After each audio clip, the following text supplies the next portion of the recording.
Karimnagar parliament BJP అభ్యర్థి MP Bandi Sanjay nomination కార్యక్రమానికి Vemulawada rural మండల బీజేపీ నాయకులు కార్యకర్తలు పట్టణంలోని చెక్కపల్లి బస్టాండు నుంచి సుమారు 150 బైకులతో కరీంనగర్ వరకు భారీ బైక్ ర్యాలీ నిర్వహించారు.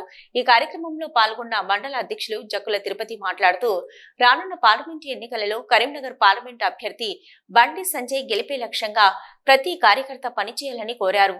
తెలంగాణ రాష్ట్రంలో అధికారంలోకి వచ్చిన కాంగ్రెస్ 4 నెలల్లోనే విఫలమైందని, ఇచ్చిన హామీలను నెరవేర్చలేక చతికిలబడుతూ ప్రజల వ్యతిరేకతను మూటకట్టుకుందని, కాంగ్రెస్ పార్టీ ప్రకటించిన అభ్యర్థి కనీసం ప్రజలకు ఎవరో తెలియని పరిస్థితి ఏర్పడిందని అన్నారు.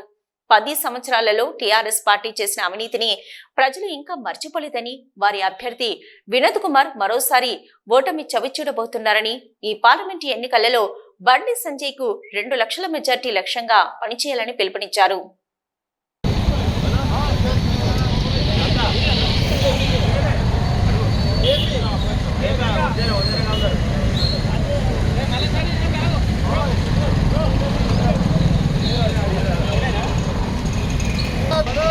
కరీంనగర్ పార్లమెంటు సభ్యులు బండి సంజయ్ గారు మరొక మారు ఎంపీగా ఈరోజు నామినేషన్ వేస్తున్న సందర్భంగా మా వేములవాడ రూరల్ నుంచి అన్ని గ్రామాలు 17 గ్రామాల నుంచి చాలా పెద్ద ఎత్తున ఈరోజు బైక్ ర్యాలీగా వేములవాడ నుంచి కరీంనగర్కి వెళ్తూ ఉన్నాం.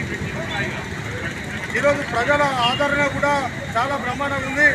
నరేంద్ర మోడీ గారు మరోసారి రావాల్సిందే, ఈ దేశ పురోగతి మారబోతుంది, దానికి నరేంద్ర మోడీ గారే కావాలని చెప్పి ప్రజలందరూ కోరుతూ ఉన్నారు.